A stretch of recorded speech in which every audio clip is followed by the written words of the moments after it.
a colocar no YouTube, tá? Entrando no YouTube agora.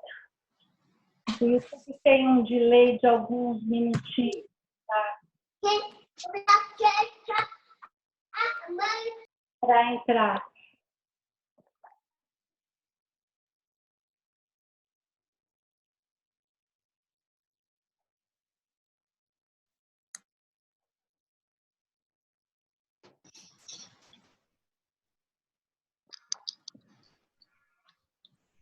Eu não estou conseguindo escutar a Denise. Denise. Você está no mute. Está no mute. Ah, eu estou no mute, claro. Eu queria pedir para todo mundo entrar em mute, porque assim a gente não tem interferência, tá bom?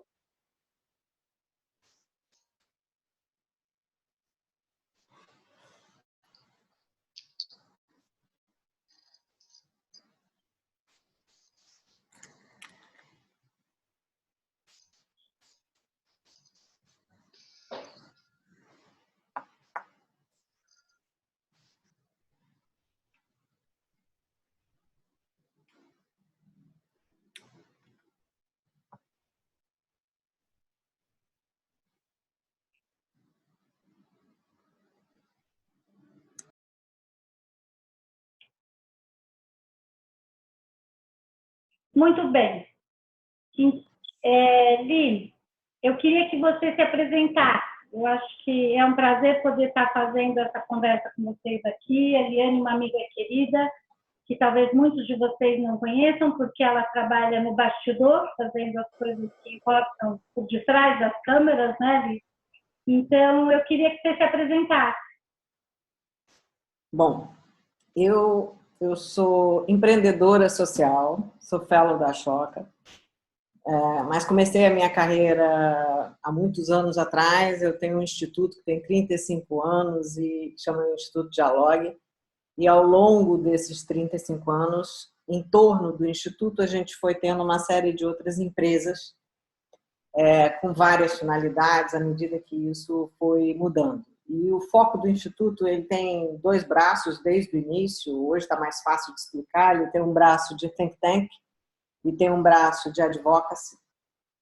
O tema dele é desenvolvimento sustentável, a estratégia dele é com desenvolvimento territorial.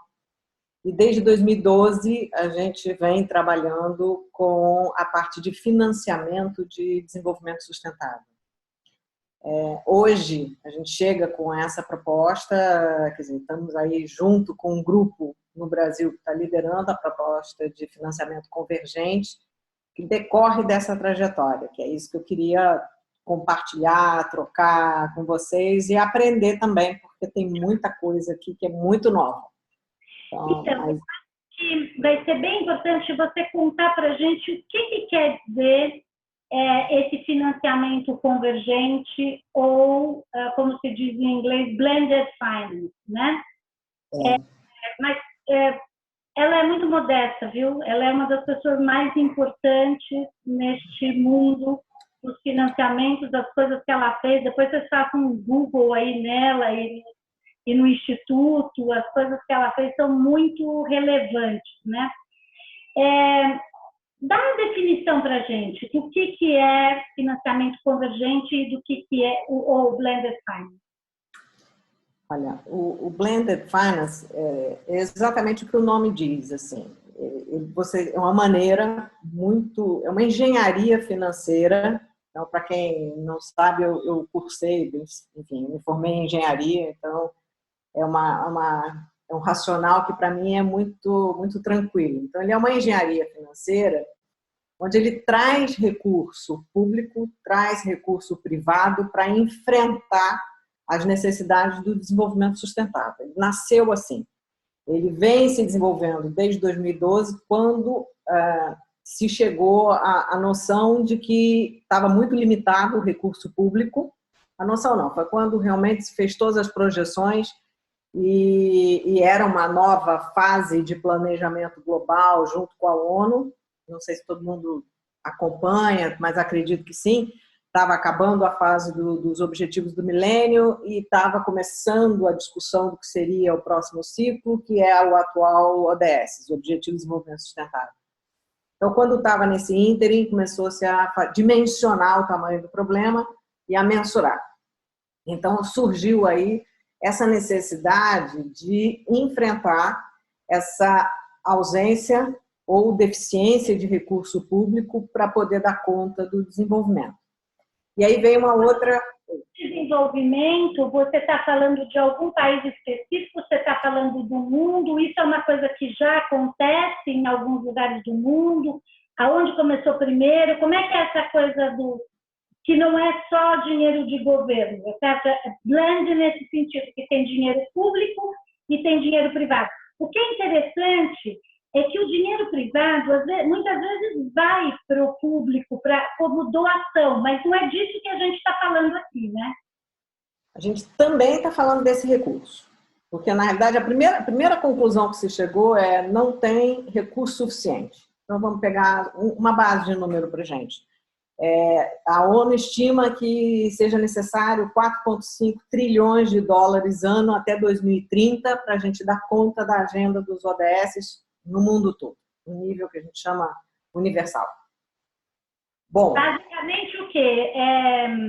Tirar as pessoas da pobreza total, dar um pouco de infraestrutura de água. Principalmente a parte de infra, saneamento, água, esse é o ponto-chave, habitação, né? E aí, em seguida, a questão de renda mínima. Bom, agora a gente está usando renda mínima com uma conotação específica, mas, enfim, qual é a necessidade mínima de renda? E aí, assim, esse entendimento daqueles 17 Objetivos de Desenvolvimento Sustentável, aquilo já foi mapeado e já foi, na verdade, aberto, né? Detalhado. Então, os países aderiram. Oi? De dólares. 4,5 trilhões. E aí por ano. E aí você tem um gap para essa necessidade de mais ou menos 3,1 trilhão ano. Então, a cada ano, falta 3,1 trilhão para você dar conta dessa necessidade e ainda entra com uma pressão maior em função da própria desigualdade. Então, isso, na realidade, não é uma curva linear, ela é uma curva que vai se exponencializando. E é em cima dessa curva que o Covid veio. Então, o aspecto bom ou interessante do Covid é que ele trouxe esse problema à luz, né, que estava restrito a um grupo menor que estava acompanhando isso. Agora, todo mundo sente isso. Sente que a falta dessa estrutura, né, dessa base, é nos países emergentes ou nos mercados emergentes que isso é maior, aonde você tem um impacto maior. Então, isso é uma coisa que hoje o que o Covid está fazendo, na realidade, é evidenciando o que já se sabe. Não é que está trazendo uma grande novidade. Só estamos tendo o problema que nós estamos tendo por conta dessas lacunas. Então, é uma lacuna muito grande de infraestrutura de saúde. E por vários tipos de decisão, que não é o caso aqui. Mas, enfim, isso tem no mundo todo proporcionalmente. Então, aqui também. Então, você tem essa pressão ainda maior. Bom, quando você tem essa necessidade que piora com a pressão, aí você diz, bom, não tem recurso público, você tem uma dívida pública impagável no mundo todo, aonde tem recurso. Então, quando você vê que essa necessidade toda é 1% do mercado de capital, você vê que o recurso existe. Agora, faz sentido o mercado de capital ingressar nisso? Então, para que eu explicar isso, que é super importante. Quer dizer, esses 3,1 trilhões de dólares que falta todo ano para fazer o mínimo para a população carente, os ODS da ONU, equivale a 1% do mercado de capitais.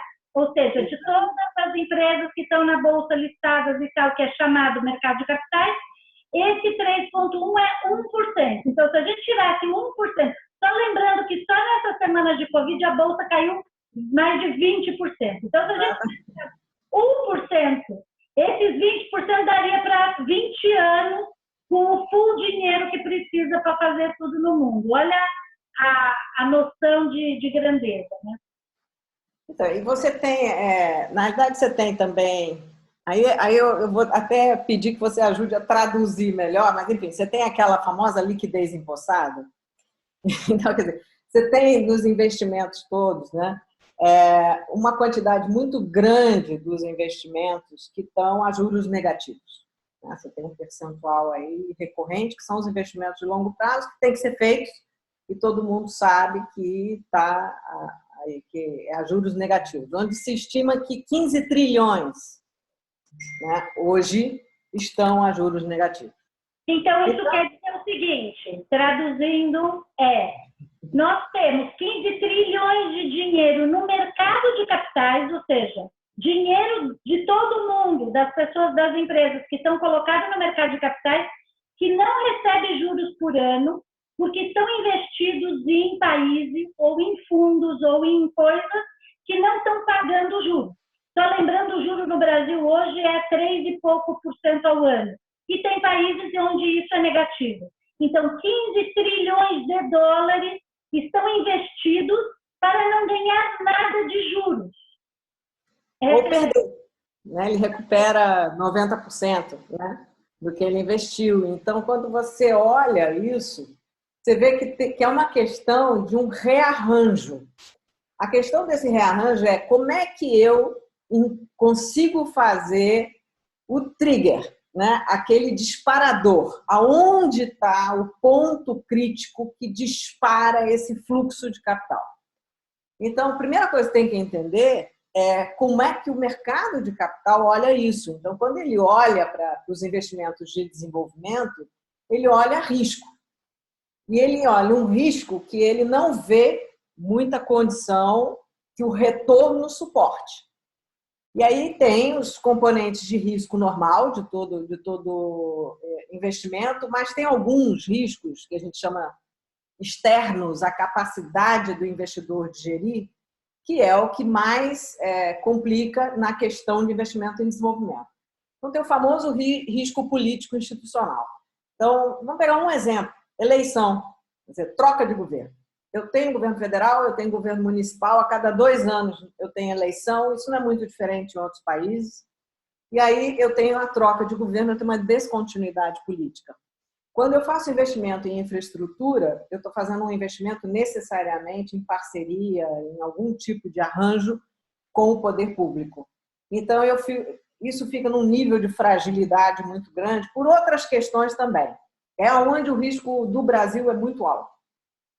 Bom, a outra questão é o risco regulatório. Exatamente se você não tem um controle e não tem regulação suficiente para dar conforto jurídico, num olhar de 20 anos, que quando você está fazendo investimento em grandes infraestruturas, né, seja de mobilidade, de energia, pode inclusive ser energia alternativa, parque eólico, o que for, você está falando de investimentos longos. Nesses investimentos longos, você tem uma questão regulatória, só para a gente ver aí. Quando você está investindo em eólica, em solar, isso, a regulação ela vem depois, ela vem vindo na medida que você vai praticando, né, o próprio investimento. Então, o Brasil tem agora legislação para as duas áreas, mas onde o Brasil teve legislação primeiro foi solar. Então, você viu que a energia solar no Brasil, os investimentos andaram muito. Então, tem esse aspecto regulatório, que é isso, e é regulatório em todos os níveis, inclusive no nível de veículo financeiro, que é uma coisa que a gente não para pensar. Para trazer o dinheiro é só botar o dinheiro aqui. Não, não é. Então, um caminho para fazer, esse caminho todo tem que estar regulado. Então, como é que regula isso? Como é que eu junto esses recursos? Como é que eu junto o recurso filantrópico com o recurso que não é filantrópico? O Brasil regulou isso ano passado. Até ano passado, recurso de origem filantrópica não podia investir em finalidade que não fosse filantrópica. E vice-versa. E vice-versa. Então, agora tem um movimento super bacana da aliança com várias outras instituições muito importantes no Brasil, é um movimento mundial, que está orientando agora isso, se orientando para isso, né?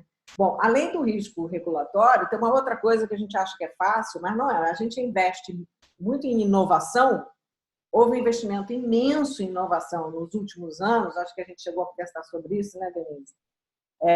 Foram pelo menos 10 trilhões investidos num grupo de famílias bilionárias, só num grupo, hein? E aí, esse conjunto de investimento que foi feito em inovação bateu no teto, como a gente diz. Por quê? Porque eles investiram em coisas muito novas que não tem mercado. Não tem como distribuir, não tem como, enfim, uma série de coisas que ficam represadas. Então, você não consegue fazer o restante do movimento, né, de realmente fazer essa implantação, essa mudança. De novo, o Covid traz uma oportunidade para mercados novos, porque o Covid foi na veia do consumo. Tá mudando, a gente não sabe para onde, já tem um monte de gente estudando, já se sabe muita coisa, mas essas novas atitudes, hábitos e costumes estão indo em direção às novas economias, aonde os investimentos de inovação apostaram. Então, tem aí uma quantidade de inovação represada que vai encontrar também fluxo. Quando ela encontra fluxo, ela traz mais capital. Então, não há uma dissociação entre o fluxo de capital, o fluxo da inovação e o fluxo do desenvolvimento do território. Eles são amplamente interligados. Essa é outra característica do blended. Um precisa do outro. Se não tem um, acaba não tendo outro. Exatamente. Aí, quando você faz essa engenharia financeira, você faz, inclusive, olhando essas três dimensões. Você tem que fazer o fluxo de capital circular na inovação, circular no desenvolvimento territorial, né? Quer dizer, no desenvolvimento sustentável. Uma coisa, o desenvolvimento sustentável permite mercado para a inovação. Quanto mais desenvolvido na linha, né, do desenvolvimento sustentável, mais mercado você tem. Então, você tem um círculo virtuoso. E aí, o Blended Finance, ele tenta trazer os vários tipos de fontes de recurso privado, do filantrópico, tá? Que é o mais conservador, né? Até os recursos mais arriscados. Ele tenta trabalhar com toda a gradação de recursos. Quando você fala mais conservador, na verdade, ele é o mais bonzinho, né? Porque ele dá dinheiro e não espera nada em troca, né? Como exatamente. Ele é sem risco. Ou melhor, ele assume todo o risco. Ele assume todo o risco.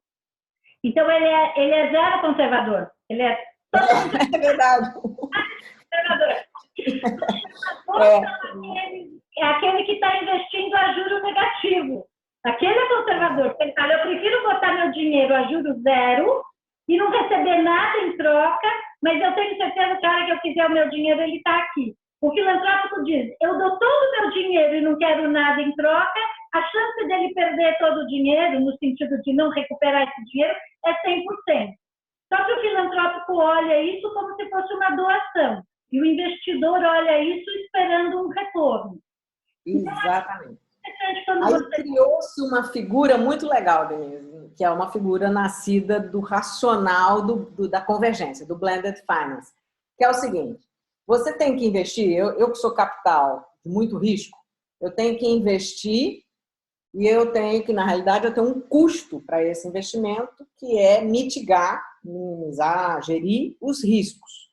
Então, teoricamente, todas as ações que têm que ser feitas para gerir risco, eu, investidor de risco, vou lá e financio isso. Por isso que é muito caro e às vezes não dá para ter retorno. Então, risco de território. Quando eu tenho greve, quando eu tenho um monte de situação externa, vai subindo o custo do meu risco e eu vou inviabilizando o investimento. Então, o que tem aí no raciocínio do Blended é esse recurso que eu coloco para gerir o meu risco pode ser um recurso filantrópico, porque a finalidade né, principalmente do custo para gerir externalidade, é uma finalidade pública, uma finalidade de desenvolvimento local. Eu tenho que desenvolver as capacidades locais, eu tenho que desenvolver a capacidade fiscal das prefeituras, eu tenho que desenvolver uma série de coisas locais, e isso ele gera um benefício direto. Normalmente, isso está ligado ao entorno das empresas, né? Dos investidores, tem um raciocínio aí que fecha. Então, aí, isso é considerado primeira perda. Não é que é só um investimento filantrópico. Ele é um investimento filantrópico que tem uma função na engenharia do financiamento de primeira perda. Então, ele contabiliza dentro do meu todo. A gente sabe que... Eu botei para começar e a chance de eu perder é muito alta, então eu vou botar a primeira perda para fazer o negócio começar a girar e depois poder estar mais sustentável, por exemplo, este território onde eu possa investir para poder retirar algum ganho, certo? Exatamente. Então, isso começou a ser compreendido no mundo todo. Então, tem esse recurso filantrópico de primeira perda, que é o recurso que prepara, né, o território, prepara as externalidades, prepara... governo, né, Li? Oi? Filantrópico é governo, né? Então, aí vem os recursos de governo que devem ser exatamente aí que eles entram, que é para criar condições para os estágios seguintes de financiamento. Então, inclusive, entram os bancos de desenvolvimento. Os bancos de desenvolvimento, eles entram fazendo um papel super interessante, que é o papel de colchão, vamos dizer assim. Literalmente colchão, para suportar o investimento de maior monta. Vamos ver número, assim, para a gente entender.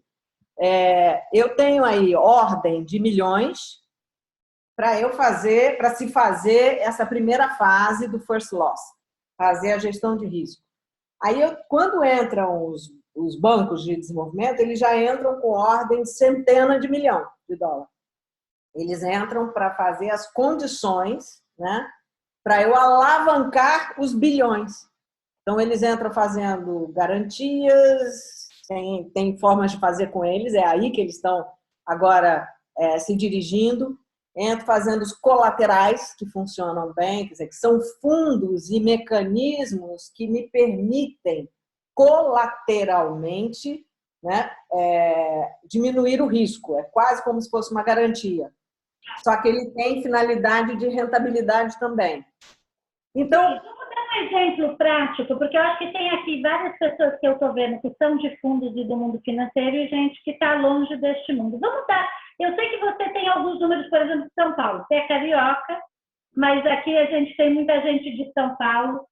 O que a gente precisaria de dinheiro para resolver todos os problemas de ODS de São Paulo? De toda a periferia, de toda a falta de moradia, de toda a falta de saneamento básico, de toda a falta de transporte, de toda a meleca que a gente tem. Que tamanho de dinheiro a gente precisa?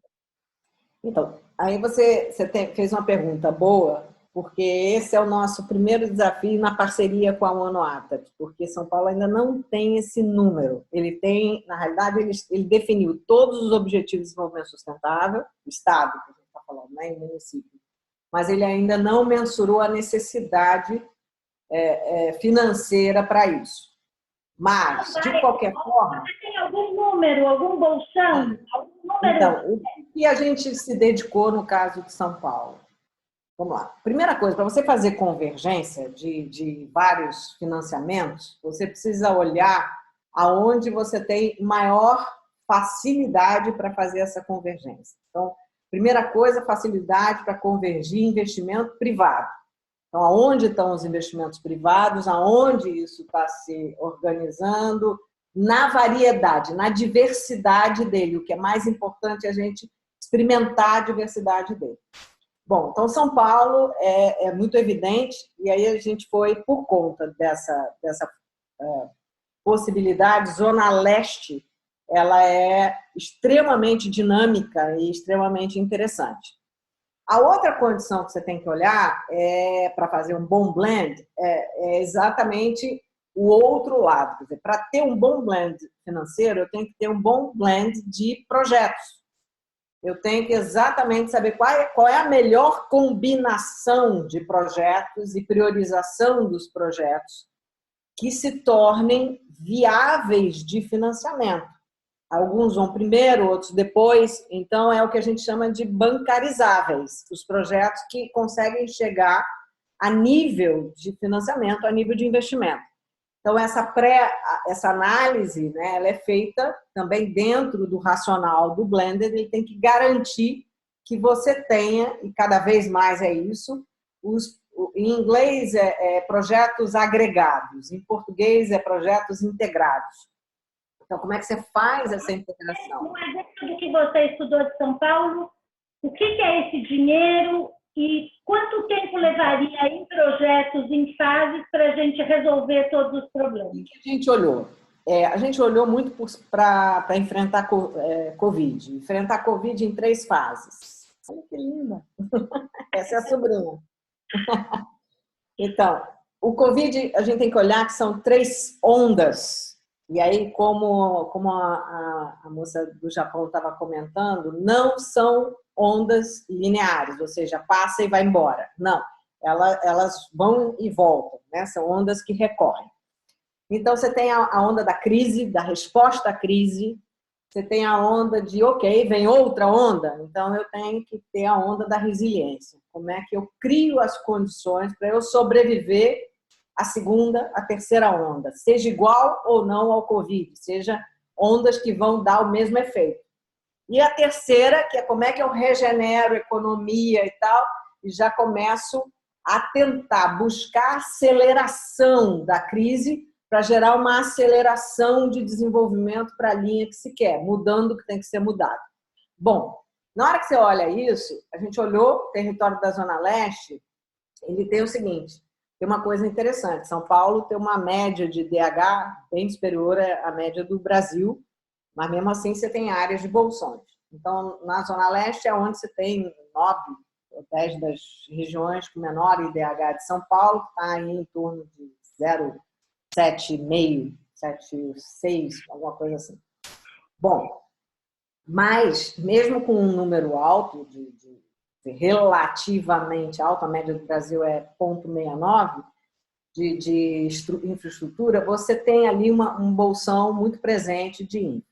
Então, a gente olhou infra de saúde, que é onde tem o maior gap entre a área central de São Paulo e a área periférica. É um gap bastante significativo. Você tem mais ou menos... Eu até anotei para te dar isso. Eu achei tão curioso. É que é 11%. É isso. Não, 11% não. Em leitos hospitalares por 1.000 habitantes, a região de Pinheiros, essa região mais central, é 11,63. Nessa região da Zona Leste, a área mais periférica da Zona Leste, aí pegando como referência São Miguel, você tem 0,9. Né? Então, você tem um leque muito grande. E é por isso que acaba que todo mundo pressiona leito hospitalar em outras regiões. Então, se você está falando de resiliência, você está falando basicamente de dotar, né, de uma média, dotar de infra hospitalar para atender a todo mundo, respeitando o Plano Nacional de Saúde. Bom, você precisaria, para resolver a questão de infra, para manter renda mínima, vamos lá, tem 2 ondas, para manter renda mínima a R$100 por um ano, para você entrar com medidas preventivas à saúde, com acesso a exame universal em toda a região, entrar com medidas de prevenção para outras doenças que geram ocupação hospitalar.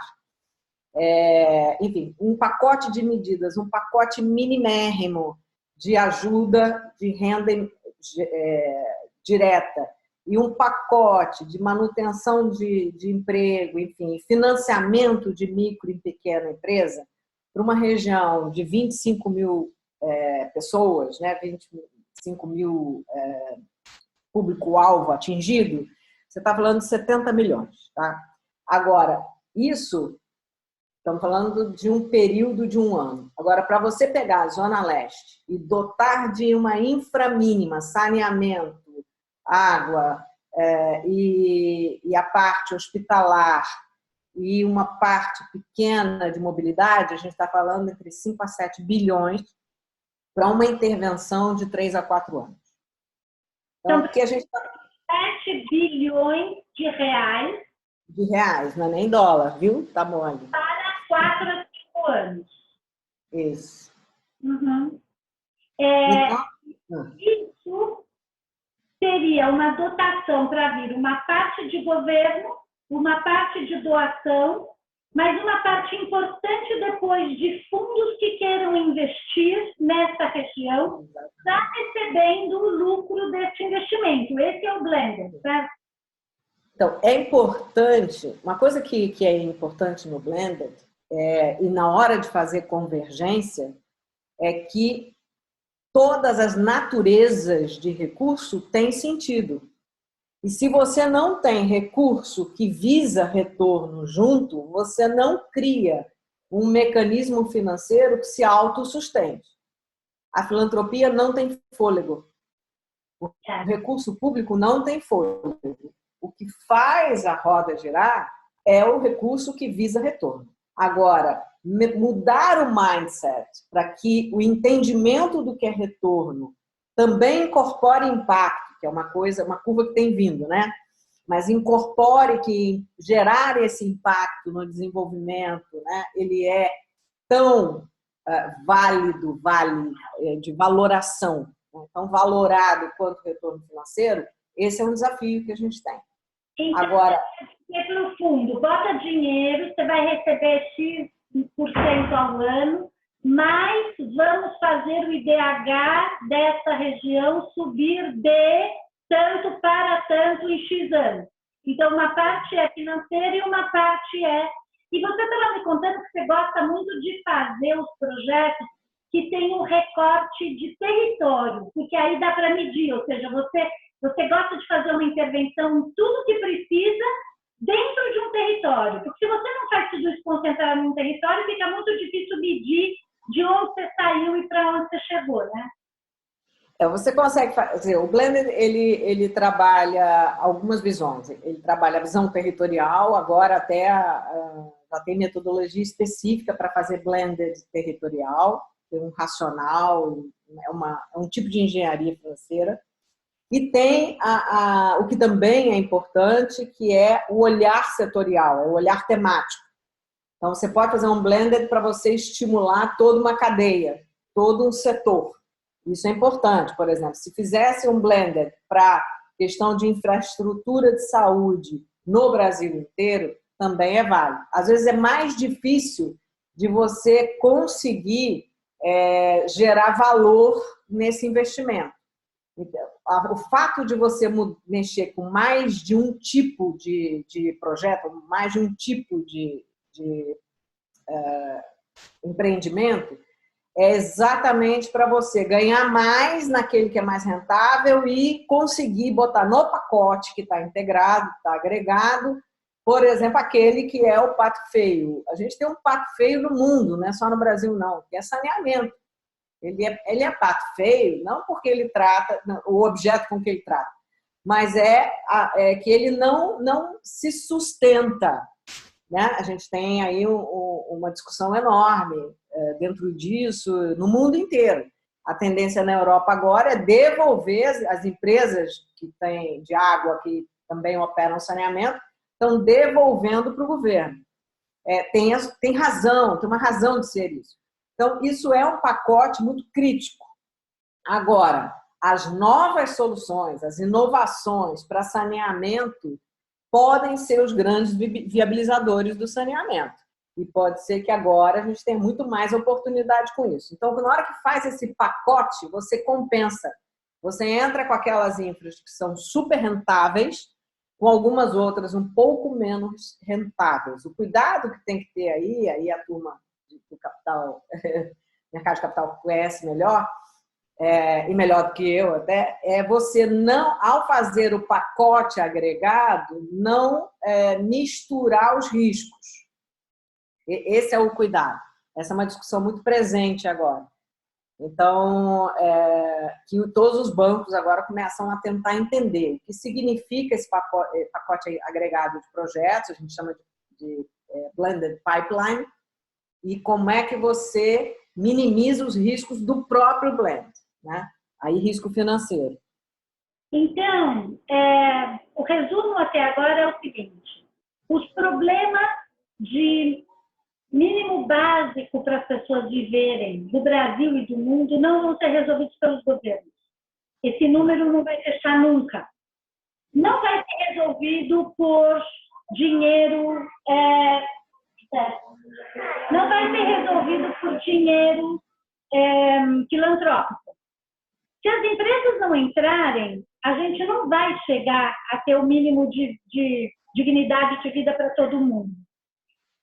E eu sei que você, então, está trabalhando para viabilizar isso. O quão fácil ou difícil é atrair este capital fora do Brasil e no Brasil? Quando eu digo no Brasil, é com as empresas brasileiras, com os investidores brasileiros. E lá fora, quem é que está mais adiantado nisso? É uma coisa que vai rodar? Você acredita nisso? Eu acredito que vai rodar sim. Do ano passado para cá, você tinha até o ano passado, naquilo que se tinha visibilidade e acompanhamento do Fórum Econômico Mundial e da OCDE, você tinha cerca de 200 operações de blended finance em porte já, né?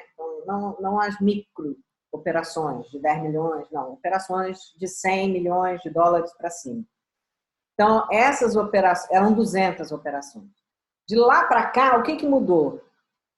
Os bancos todos, tá, criaram áreas de blended finance.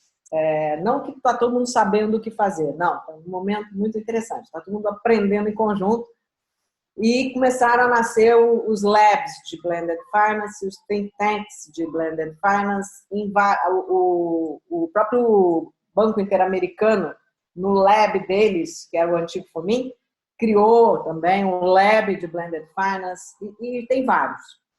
Bom, o que acontece? Por que lab? Lab é porque você fica protegido no ambiente regulatório. Porque o que acontece? Você precisa experimentar maneiras, né, financeiras de combinar esses recursos que ainda não possam não ter 100% de suporte legal. Qual é o princípio que está se adotando? Não fazer nada ilegal, mesmo que eu não tenha facilidade ainda jurídica. Então, os labs têm proporcionado isso. Bom, a outra coisa é que a parte mais líquida, né, dos investimentos está migrando para fazer investimentos blend. Por quê? Porque o grande atrativo é para quem, normalmente, quem faz os grandes investimentos de capital tem seus braços filantrópicos, que eram feitos com políticas absolutamente separadas. Então, o que eles começam a perceber é que se eles fazem uma integração disso, aquilo que ele já investiria... Política separada quer dizer, um family office separa um tanto de dinheiro e fala, isso eu vou dar para filantropia, e aí ele pega um outro tanto de dinheiro e diz, isso eu vou investir em capital, em empresas normais, e isso eu vou investir a risco, por exemplo, em startups. Essa separação agora começa a ter uma certa junção. Exatamente. Aí começa todo mundo a perceber como faz esse nível de convergência interno, né, no âmbito dele, depois ele com o círculo dele, e aí também agora combinando esses recursos privados com os recursos de fomento. Então, os bancos de fomento e os bancos privados, eu participei de uma reunião há 15 dias atrás de 10 vice-presidentes de banco global, todos embaixo dessas vice-presidências estavam as diretorias de blended finance. Então, foi muito curioso, muito interessante. Ninguém cria custo numa estrutura se ele não está vendo que tem direção. Agora, oportunidade. Aonde está a oportunidade? Já tinha uma tendência de oportunidade para fazer essas operações blend. A gente estava fazendo uma operação, está tocando, né, agora que está aguardando, mas uma operação nos Emirados Árabes, que era uma operação de blend calcada na mudança da economia do petróleo. Então, usando o recurso filantrópico que se origina do petróleo para financiar a transformação da economia, muito legal, o raciocínio lá é muito legal. Então, você vê alguns mercados, Middle East, Ásia, muito avançados nisso, com estruturas muito mais robustas. Mas por quê? Porque o volume de recurso, de investimento lá é bem maior. Então, eles arriscam, é proporcional.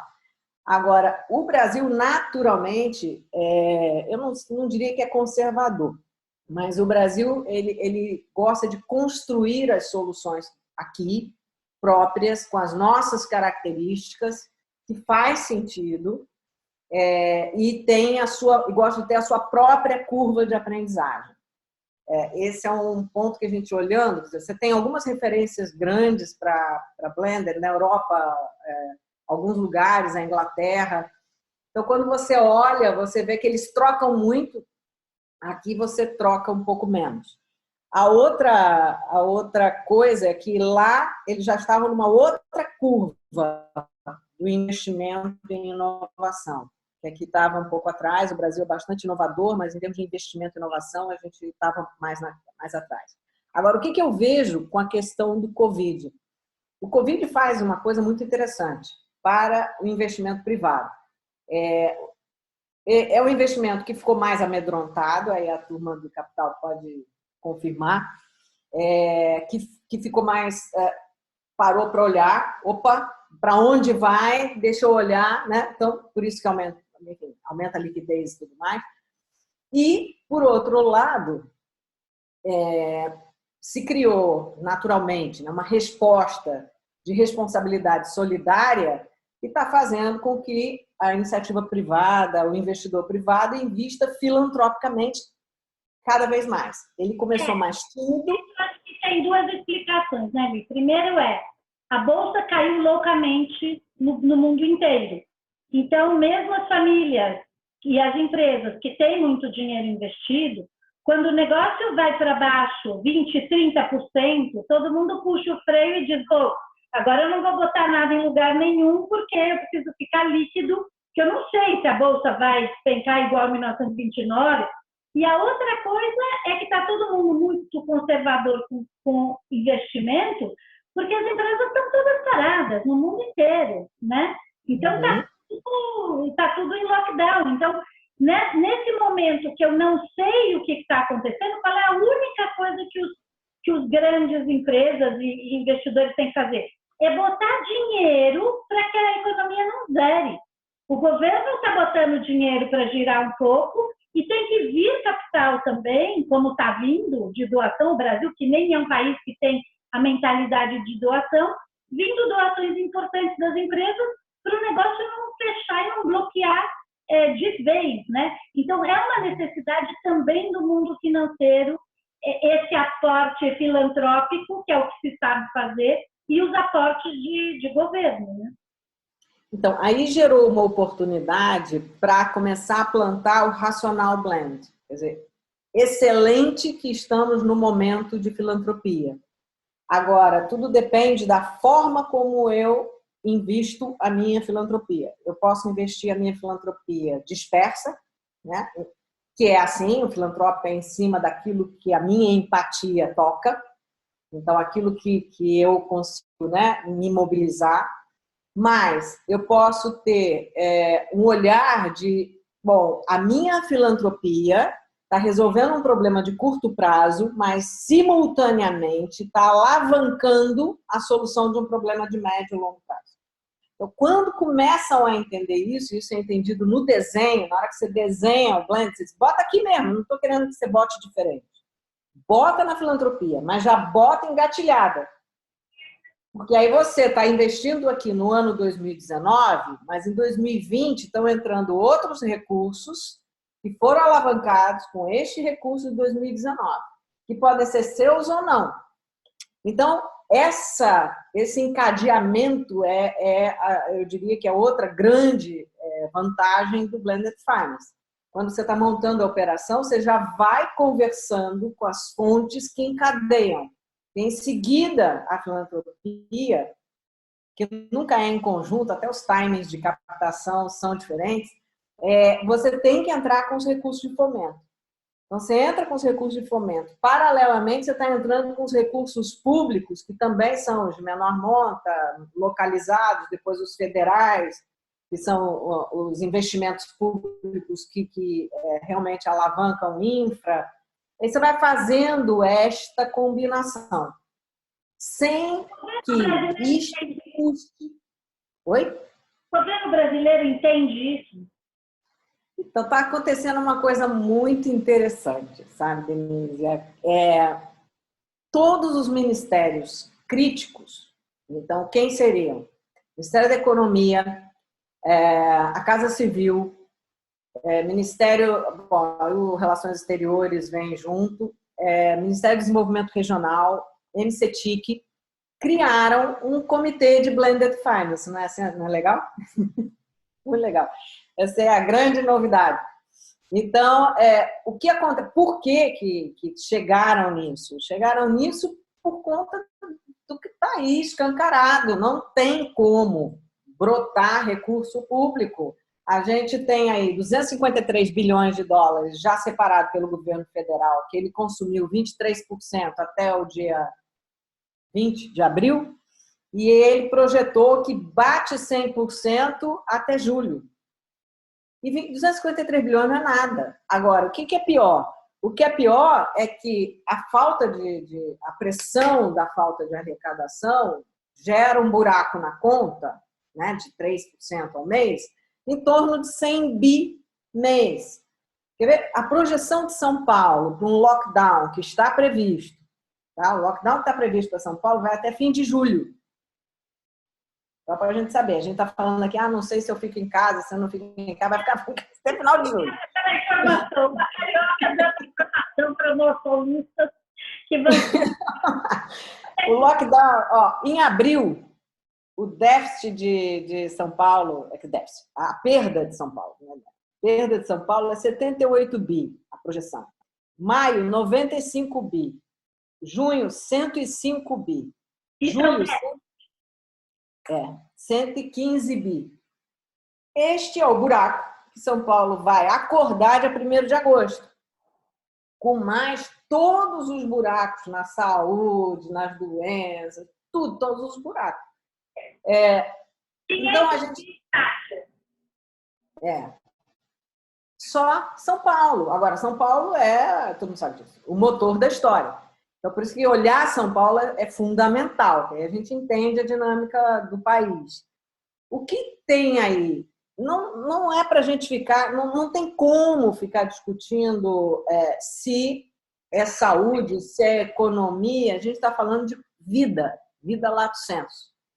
Então, como é que a gente... Então, uma das preocupações, e essa é a discussão que está crescente dentro do grupo, né, dos grupos que estão discutindo Blended Finance internacionalmente. Isso é outra coisa. A ONU também criou um grupo de interagência só para discutir veículos blended e projetos blended. Então, está todo mundo buscando como é que traz uma solução de financiamento, uma solução de governança que você não tenha que fazer escolhas de Sofia no cotidiano. Porque enquanto você não tem essa matriz de recurso entrando mais forte, mais estruturada, disponível, você vai sempre ter que fazer opções com perdas. Então, esse é um ponto aí que é importante. Isso nós estamos falando de um mundo que não é que seja utópico, né? Ele é desejável e ele é possível. Só que tem que ter um processo para construir isso. Então, por que eu gosto de território? Porque a gente precisa gerar evidência, seja para o investidor privado, que está certo, está amedrontado, está certo, ele está no racional atual dele e tem o processo dele. Então, na hora que você precisa gerar evidência para o poder público, precisa gerar evidência para as pessoas, de como é que gera essa mudança para as novas economias. Enquanto na ponta eu estiver achando que eu vou voltar a trabalhar na mesma coisa, pode ser que dure mais tempo. Então, a gente tem que ser ágil. Então, um mecanismo que consiga rapidamente identificar a tendência do consumo, de hábitos, identificar as inovações correspondentes, empacotar isso e trazer o recurso para agilizar isso, vai trazer na ponta um conforto. Porque as pessoas precisam saber o que elas vão viver, de alguma maneira. Então, claro, precisa mudar de mindset, baixar a expectativa, baixar a tensão. Mas temos que andar nessas direções. Fazer uma ação em São Paulo é emblemático para mim. Falando de Brasil e do mundo. São Paulo conseguiria, estruturando, atrair investimento externo. Aí a gente tem outras componentes de moeda, para olhar. Agora, atrairia. Quanto a gente precisa para começar um projeto desse em São Paulo? Então, para a parte filantrópica, aquilo que eu estava falando, para fazer o pequeno, aquele primeiro pacote para responder Covid e já criar o mínimo de resiliência, a gente está para um bairro, né? Quer dizer, não é o bairro todo, é a área periférica desse bairro. Nós estamos falando alguma coisa perto de 100 milhões, então é 70. É esse o tamanho. É muito dinheiro. É muito dinheiro por um lado e é pouco dinheiro por outro. Porque quando você pega o quanto que a filantropia privada já investiu até agora, né? Até uma semana atrás estava contabilizado 2 bilhões. Então, é interessante isso, né? Ou pelo menos pouco resultado visível, ou pouco resultado perene de longo prazo, né? Porque não olhou assim, né? Olhou, que é normal, que eu digo, tem uma curva de aprendizado natural, individual também. A reação é imediata, vamos ter que resolver, vamos fazer, vamos todo mundo botar máscara. Você quer ver que interessante? Todo mundo achando que precisava fabricar mais respiradores, importa respirador, mas é assim mesmo, porque a informação ela né, algo que você está aprendendo. Aí vem agora o novo protocolo dizendo para trombose é melhor anticoagulante, eu resolvo com anticoagulante, eu diminuo a necessidade de respiradores. Aí já direciona para o outro lado. Então, esse movimento é válido, da resposta imediata, mas precisa ter um olhar, né, em perspectiva para o problema. E agora o que é bacana é que a gente tem, isso eu posso compartilhar com as pessoas, os vários relatórios. O que a gente fez foi dar um olhar mais integrado nesse relatório. Todo mundo que está estudando, seja academia, seja a ONU, enfim, sejam os think tanks da área de finanças, todo mundo que está estudando a situação nova está chegando e chegou mais ou menos às mesmas conclusões. Então, isso tem uma semana, mais ou menos. Então, é muito interessante. Você começa a ter uma massa crítica, né, em torno de para onde podemos ir. É legal isso. Então, isso até é uma coisa boa. Eu vou tentar reunir um conjunto desses relatórios que fazem sentido. Quem também está fazendo um trabalho interessante é o Instituto do BlackRock. Ele está fomentando uma série de estudos, enfim, e eles estão puxando também essa discussão. Então, eu acho que naturalmente a gente vai tender aí a aprender muito rápido. No caso específico da ONU, com a ONU Habitat, com o grupo Interagências, a princípio a ONU vai fazer 3 pilotos no mundo e a gente conseguiu trazer um piloto para cá. Então, é São Paulo, Zona Leste. Então, por quê? Porque a gente precisava, todo esse raciocínio, ele nasce muito no Brasil, para quem conhece o histórico dele, e eles ele acaba crescendo e ganhando mais força fora, mas aqui a gente tem todas as condições de resolver o problema. A ONU vai dar metodologia e dinheiro ou só metodologia? Não, a ONU vai dar metodologia e dinheiro, ela ajuda na captação. Ela acabou de montar alguns fundos para fazer essa captação global e aí vai para os pilotos. Então, vai usar mecanismos da ONU. Já tem investidor blended brasileiro entrando no projeto também ou querendo entrar? Tem. Aí assim, para a gente poder garantir novas lives, aí a gente vai poder contar melhor a partir da semana que vem quem já está entrando. Mas já vai ter uma massa crítica aqui também de investidor brasileiro, começando a olhar com esse olhar mais estruturado, mais integrado, inclusive os bancos de fomento. Então, também entrando. Tem investidor estrangeiro que não a ONU? Então, Não. tem. Aí a gente tem que ver agora, são os comos. E não tem pouco.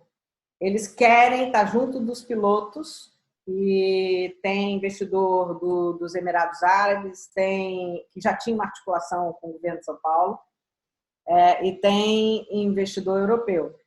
Então, estão olhando para ver como entram, né?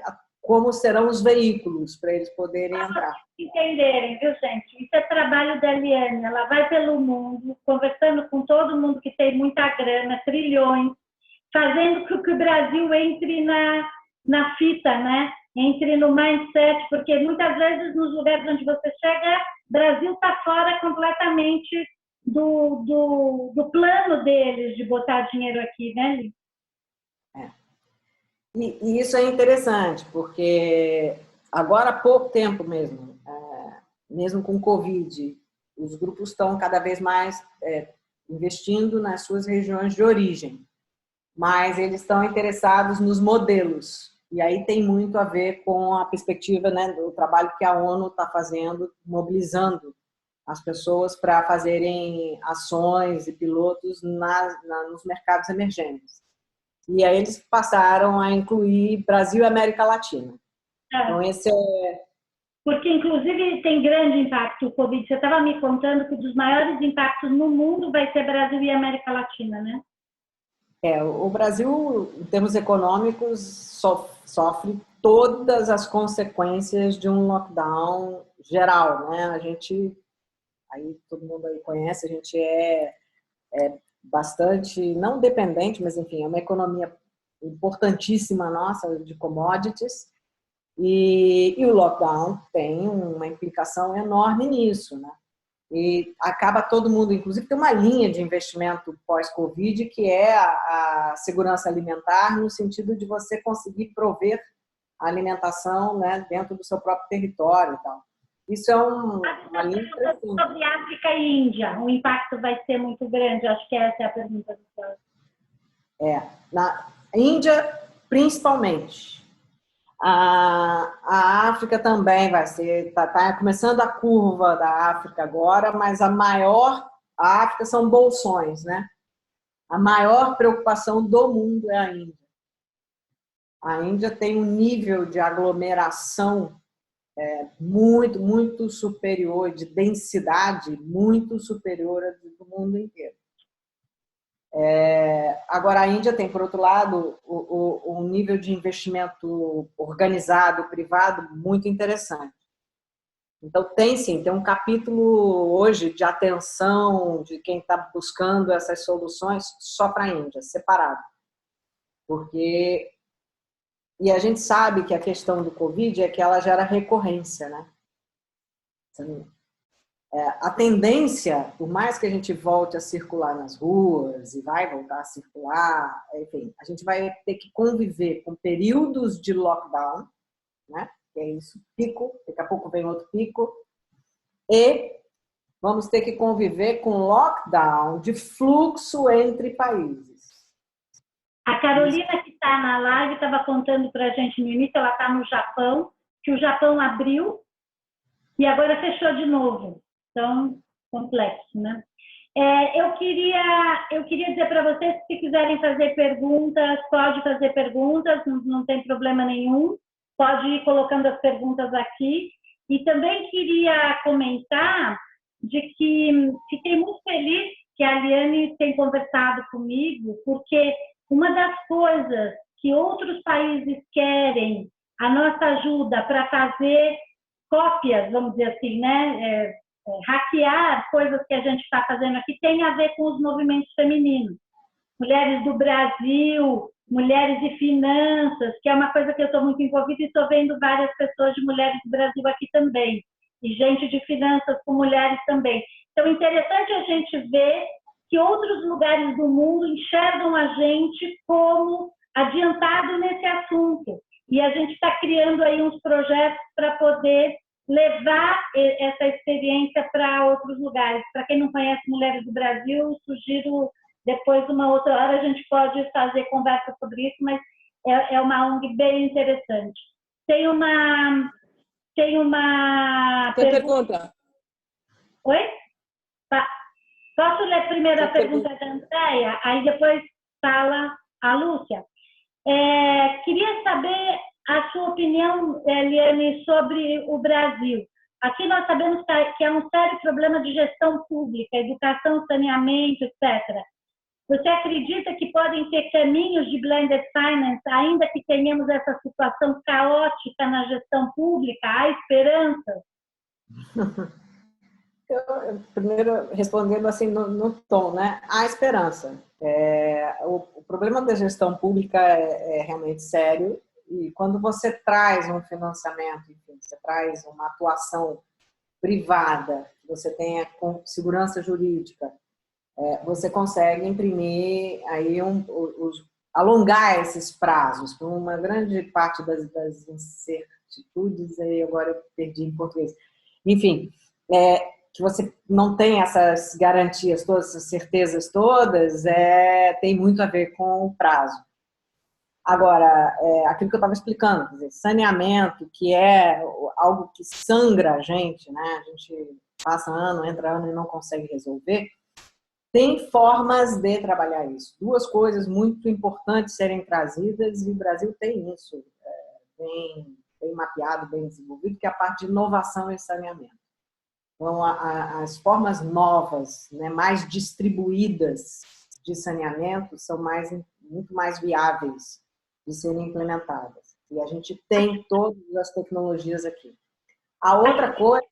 Isso que você fala sempre de inovação me chama muito a atenção, porque você diz, é um círculo, precisa ter dinheiro público, dinheiro privado, e inovação.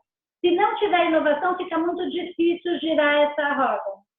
Fica, por exemplo, porque você, para fazer o saneamento no sistema tradicional, de rede de saneamento, enfim, das unidades de tratamento, o custo é muito grande, e aí você tem como trabalhar principalmente a parte de rede com outras soluções. Então, a Índia está solucionando assim, a gente tem isso aqui, as soluções baseadas em natureza que funcionam super. Eu acho que uma vez a gente estava conversando como é que é na Amazônia, que é embaixo das casas e tal.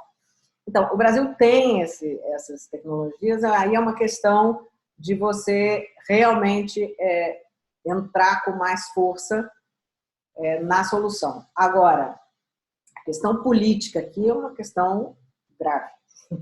É um risco muito alto.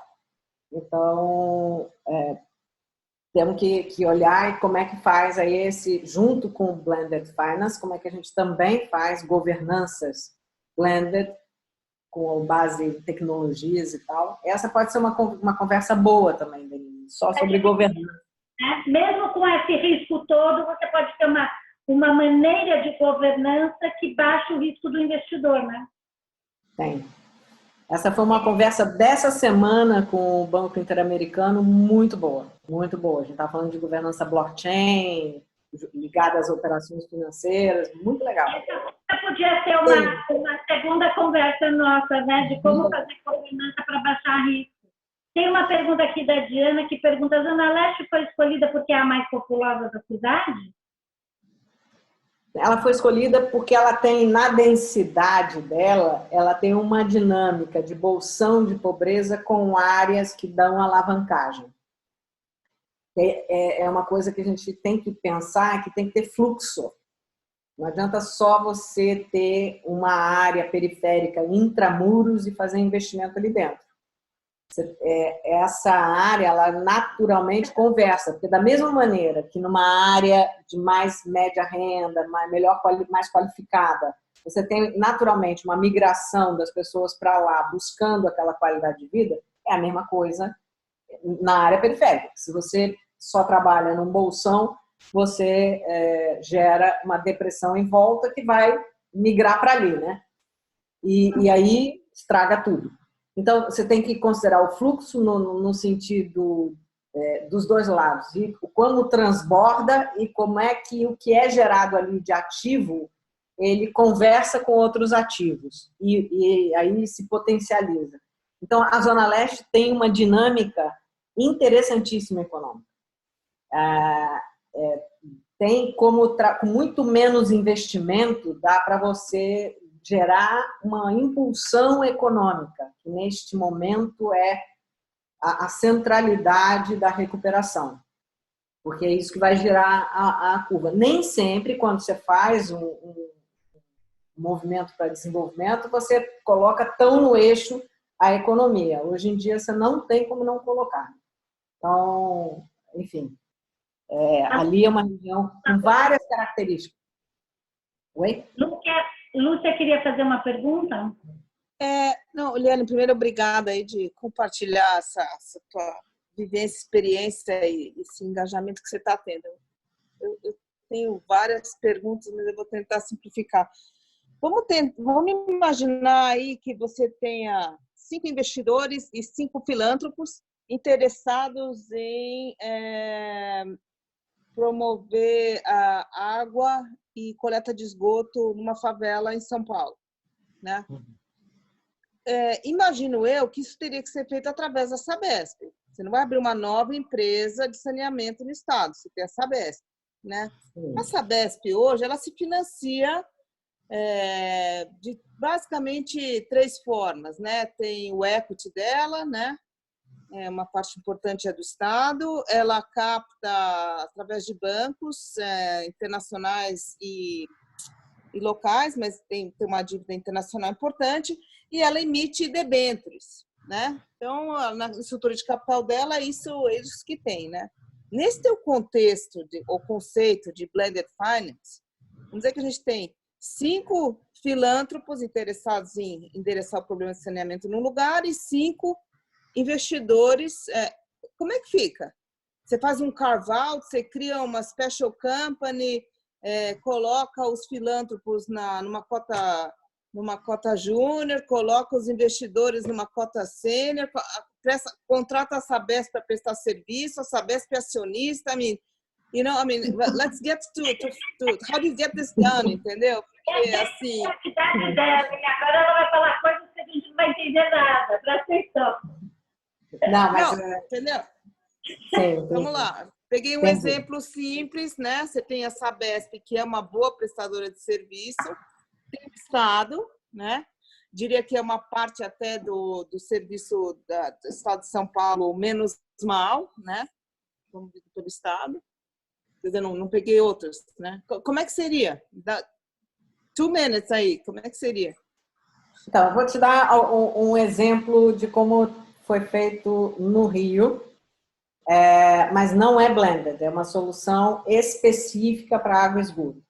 Então, o que foi feito é aquelas áreas que a companhia, né, não consegue, está privatizado, não consegue atender.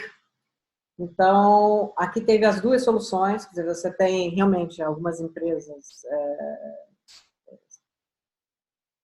especiais, né, que são criadas especificamente para atender uma determinada solução, aí, sim, faz toda a engenharia de sociedade, porque você não foge do sistema de PPPs.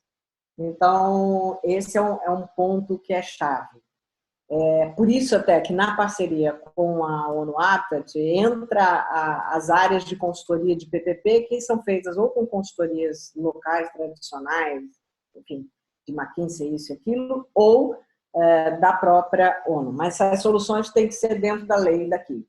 Agora, o que tem de tendência é você complementar a distribuição do serviço com essas soluções que se chamam individualizadas. É você trazer outras tecnologias que não plugam na rede e que vão dar soluções individualizadas, e aí você faz um acordo com a companhia. É mais ou menos o acordo que, só que agora já está mais estruturado, é o mesmo exemplo dos acordos de energia, quando você faz a distribuição da geração, né? A geração distribuída, e depois você joga para a rede, depois você ganha o benefício proporcional à sua geração. É o raciocínio mais parecido, bem mais parecido, que é onde está sendo bem sucedido, o modelo de distribuição usando o modelo de distribuição de energia. Agora, de novo, a parte regulatória daqui é o problema. Esse é o problema. Toda vez que você vai lidar com essa parte de parceria público-privada, você vai ter que trabalhar praticamente por tipo, né? Não precisa ser caso a caso, mas por tipo de solução. É por isso que tem que ter essa articulação constante. Esses 5 filântropos e os 5 investidores da Lúcia, que ela já tem dinheiro lá de filântropo e investidor, presta atenção. Onde você botaria essa grana? Se os caras já estão com a grana para botar, cria um fundo? Como é que é isso? Eu acho que melhor é através de um fundo. Mas eu entendo que os fundos existam, não? Bom, se não existem, você pode criar o fundo para... Esse exemplo que você acabou de contar para nós é uma PPP, ou seja, não é blended. Não, pois é. Quando você trabalha só, o blended está na mistura do saneamento com outras infras. E aí você faz um acordo, mas o blended trabalha na ponta ou podem ser alguma relação com debenture. Você vai olhar exatamente nas engenharias aonde você vai plugar. Qual é a melhor maneira de plugar. E o olhar é você criar esse plug numa combinação de projetos, não num único projeto.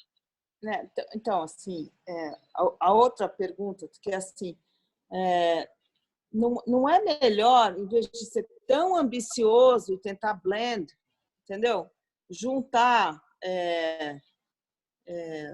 sabe, capital filântropo com um bom prestador de serviço, vai lá e resolve o problema. Você não fica com todas as amarras de lidar com as peculiaridades de tantos stakeholders, entendeu? Quer dizer, quando você quer ser blended no projeto e blended na maneira de financiar, me parece que você agrega um grau de complexidade para estruturar, entendeu? Que o tempo é muito grande, né? Quer dizer, você abriu a sua fala elencando os problemas, né? Será que não é melhor assim? Bom, vamos pegar um problema, né? O funding tipo de estrutura, né? O prestador de serviço vai ser selecionado desta forma, é um contrato, começo, meio e fim. Né? Porque me parece assim, tão ambicioso, né? Que vai demorar muito, entendeu? Assim, do ponto de vista de eficácia.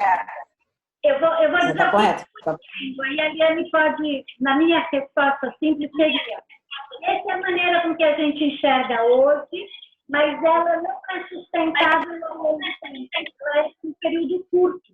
Se você não tiver mais dinheiro entrando, você consegue fazer isso por 1 ano, por 2 anos, você não consegue fazer isso forever. Essa é a minha visão, eu não sei se eu estou certa. Tá, as duas estão certas. Vamos lá, vamos ver se eu respondo a Lúcia também. Lúcia, você está correta. Quando você está montando, na realidade, quando a gente chama de blended, ele é blended de vários blends. As operações, elas são montadas dentro daquela especificidade. Então, você teria uma operação específica para tratar água e esgoto. Às vezes nem dá para tratar os dois, mas enfim. Vou pegar esse teu exemplo. Então, seria uma solução específica para água e esgoto, uma outra solução específica para energia, e você tem um olhar integrado disso. Você pode ter um investidor que está investindo só num projeto, e você pode ter, no conjunto, um investidor que está querendo compartilhar o risco do conjunto. Então, você faz esses dois níveis. Então, vamos pegar para a parte econômica, por exemplo. Você pode ter uma operação específica blended para apoiar financiamento, crédito para pequena e microempresa. Então, uma parte é filantrópica, uma parte que vai começar a parte de empréstimo e eu entro com uma outra esteira de crédito que apoia. Então, ela tem uma finalidade específica com aquele risco específico. Agora, eu não entro só com isso. Eu entro também com meios de pagamento que vão complementar e isso faz uma circulação. Enfim, então, você tem dois níveis. Você pode, investidor, investir direto numa operação ou pode investir no conjunto das operações. Olha, você está correto. Porque você não tem como montar as operações totalmente casadas pela falta de ambiente regulatório. Então, o que você faz é uma engenharia disso, entendeu? E aí você pode investir no conjunto, como se fosse o teu pipeline, né, o teu portfólio mais completo, ou você pode investir dentro da sua especificidade para aquela operação. Agora, E se você o fato de estar em conjunto aqui, diga. no guarda-chuva, pode ir entrando novos dinheiros que diminuem o seu risco e aumentam a percentuagem do projeto. Isso. Você pode ter algumas operações específicas que você fez para garantir. Aí facilita. Lia, a gente está te agora. As demais operações. Lia, estamos te ouvindo mal. Alô? Eu acho que o teu link. Vocês estão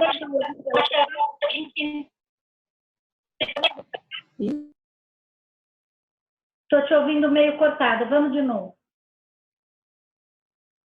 Acho que ela caiu e está voltando.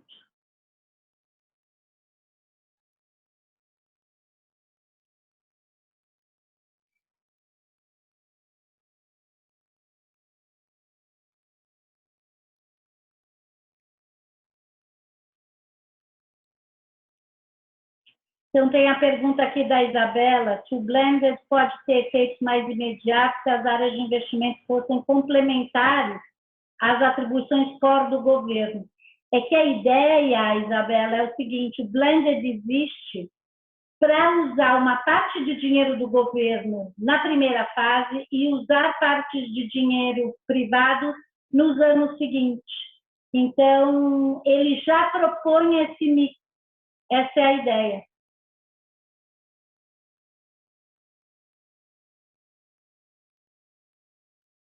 Vamos ver se a Eliane volta. Voltei? Voltou. Então, você estava falando. A Lúcia, eu não sei se eu te respondi, só para ter certeza. Para começar, sim. Tá bom, obrigada. Tinha uma pergunta aqui que era se o blended pode ter efeitos mais rápidos, mais imediatos, se as áreas de investimento fossem complementares às atribuições do governo, como se o governo tivesse algumas atribuições e o fundo tivesse outra. Ou se é uma questão de juntar tudo e fazer baseado no tempo, né? Não, o ideal é que nem, às vezes isso não é o mais fácil. Por exemplo, lá o ideal é isso, é você fazer com essa complementaridade. A facilidade que se tem lá nos Emirados, por exemplo, é essa. Você tem, por um lado, um governo muito centralizado e você consegue fazer a operação extremamente casada com o recurso, com o investimento público, sendo que eles têm alguns mecanismos financeiros que, apesar da origem dos recursos serem públicos, os mecanismos são privados. Então, lá tem uma série de facilidades que o Brasil não tem. Agora, você pode não ter exatamente esse casamento, né? Eu digo dos timings, enfim, dos montantes e tudo mais. Isso é o que a gente vai buscar. A maneira de buscar é que você tenta fazer isso a priori, a ter os commitments e as aprovações a priori, para você poder, quando entrar com a operação, estar com os acordos todos feitos e aumentar a chance de que essa sincronicidade ocorra. Eu confesso que aqui no Brasil, quando você está falando da parte privada, só privado, funciona bem, as experiências têm corrido bem. Agora, quando mescla com recurso público, esse é um aprendizado. Li, então, eu acho que a gente podia perguntar para você. Primeiro, obrigada por esse trabalho que você está fazendo para São Paulo. Acho que vai ser inacreditavelmente bacana, que a gente vai ter um histórico aqui para poder contar e para poder fazer chegar, ver em outros lugares, e eventualmente, porque quanto mais sucesso a gente tiver, mais a gente atrai recursos, né?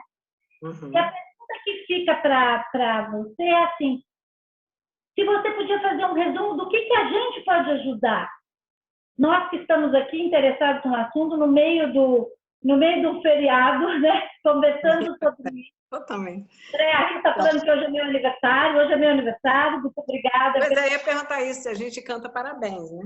O que a gente pode fazer para ajudar nesse teu projeto ou em geral? Porque eu acho que todo mundo que está muito sofrendo há muito tempo com essa impossibilidade de fazer com que mais, ou a totalidade da população, tenha pelo menos um mínimo de vida digna, né? Dignidade todo mundo tem, mas essa vida sem água, sem esgoto, sem luz, sem a grana mínima para comer, tudo isso, gente, já deu, né? E o dinheiro está aí, é 1% do dinheiro que está investido só no mercado de capitais. É maluco que a gente não consiga ter inteligência para poder juntar essas duas coisas. Talvez a gente não tenha, mas talvez a gente vá resolvendo isso por partes, né? Por territórios, por bolsões, sei lá. Então, obrigada pelo trabalho que você desenvolve há tanto tempo. A Liane tem umas histórias muito interessantes dos árabes com quem ela conversa. Um dia ela vai contar só as histórias dos árabes para a gente, porque ela passa meses na Arábia e colocando o Brasil na rota aí dos árabes poderem trazer um pouco de petrodólares. Vamos ver como é que fica agora esses petros, né? Ele tem duas experiências muito legais com essa circulada e com os árabes especificamente. Primeiro é isso, é realmente um aprendizado lidar com investidores internacionais, cada um com uma mentalidade e os volumes de recursos lá são muito grandes, então é um aprendizado importante. E o outro, parece bobagem, mas o fato de eu ser mulher e lidar no nível mais estratégico lá com investidores e governo, é um aprendizado de ambos os lados, muitas vezes muito sofrido. E isso me faz sempre essa reflexão do quanto que... e a gente consegue ver, né, no mundo das finanças femininas, enfim, a importância e o quanto a mulher ocupa um espaço de trigger mesmo, né, de mudanças, de transformação, desde o mindset, tudo.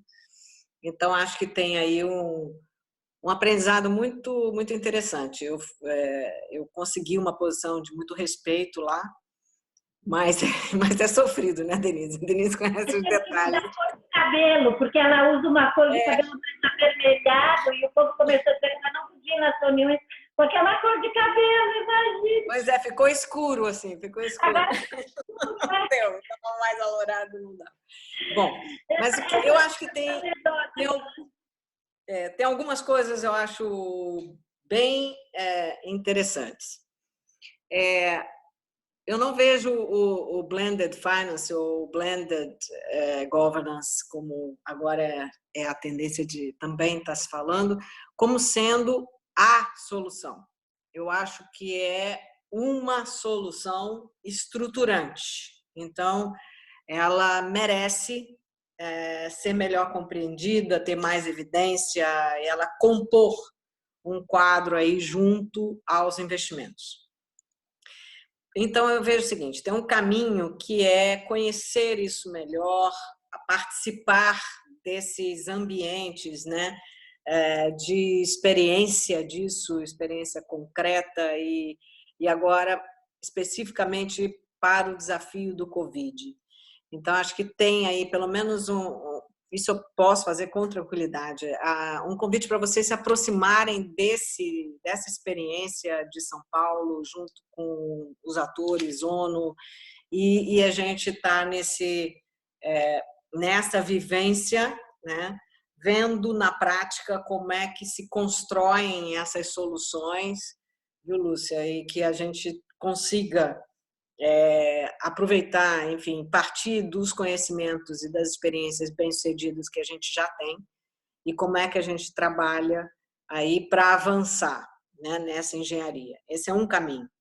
O outro caminho é cada um na sua ação, no seu investimento, na sua atuação, parar para pensar como é que pode incorporar elementos do blend.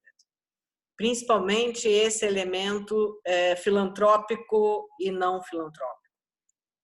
Eu acho que aí tem uma oportunidade muito interessante para dentro das operações que já estão aí funcionando, não que vai mudar o que já está acertado, combinado, mas aquilo que tiver de espaço para criar novos investimentos, que se olhe, né, com esta possibilidade de convergência, de como é que se faz essa convergência. Então, são dois caminhos. Acho que um é a partir do que cada um já faz, que é o movimento até que os bancos estão fazendo, criando as suas áreas, eles estão olhando para dentro. E o outro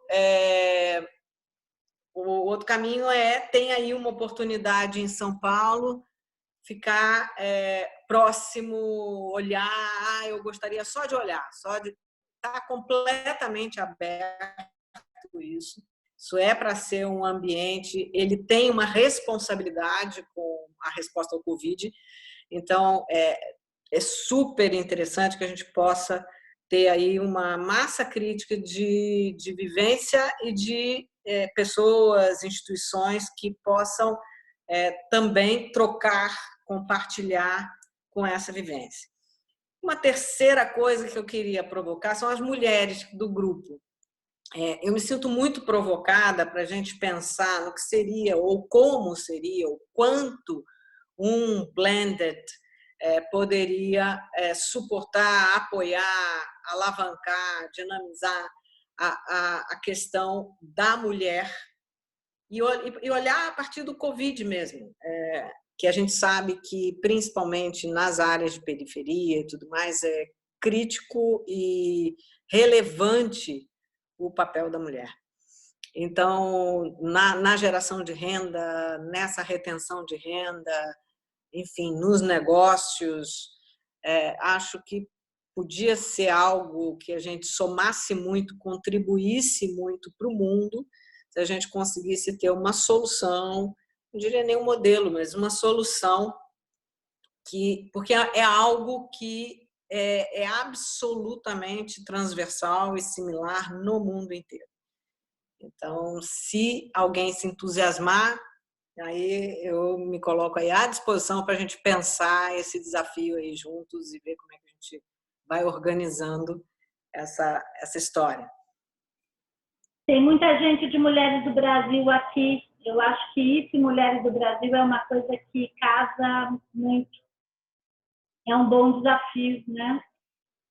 Então, nosso compromisso de live de 1h30, que já são longas, no meio do feriado. Eu queria super agradecer a Eliane, que se dispôs a vir aqui dar uma aula para a gente sobre o que é isso. Eu, pessoalmente, nunca tinha escutado falar de Blended Finance antes dela. Como diz a Lala aqui, ela é uma das co-criadoras do conceito, e não só uma que está implementando, ela está nessa estrada há muito tempo e vai vendo o que funciona, o que não funciona, o que precisa ser alterado. Ela já se colocou à disposição de nos ajudar, né, Mulheres do Brasil ou outros grupos que queiram, que a gente quer montar um piloto, né, Liz? Eu acho bem interessante. Eu acho que a gente precisa realmente refletir e não, eu pessoalmente nunca acreditei que o governo resolve todas as coisas básicas. As empresas não vão resolver, a filantropia não vai resolver. Eu nunca tinha tido essa ideia de que podia juntar tudo. Aí, quando eu conheci a Eliane, eu falei, nossa, olha, dá para juntar várias coisas e isso não é uma coisa inédita, já está acontecendo no mundo e já tem experiências. E eu fiquei muito feliz com a informação de que uma das experiências bastante relevantes vai ser feita em São Paulo, porque São Paulo tem porte e eu acho que a gente merece ir criando essas soluções para cá. Então, muito obrigada, Eliane, muito obrigada a todos vocês que estiveram aqui nessa tarde. Estamos conectadas. Quem precisar aí, Eliane, posso botar depois lá no Face, no WhatsApp, de todo o contato dela, já tem lá o site. Eu acho que vai ser muito bom que todos vocês possam conhecer ela um pouco melhor. Então, obrigada, gente. Boa tarde. Muito obrigada. Obrigada. Denise, parabéns para você. Muito obrigada. Pois parabéns, a gente vai cantar parabéns. Vamos cantar parabéns, pessoal. Parabéns para você. Essa data querida.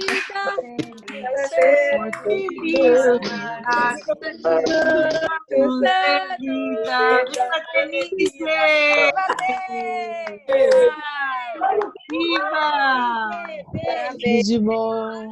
Super beijo para você, Denise. Parabéns. O presente foi nosso. Parabéns. Beijo. Grande prazer. Beijo. Beijo da Lilian Day. Tchau, tchau. Tchau. Beijo. Tchau. Obrigado. Obrigada, Sam.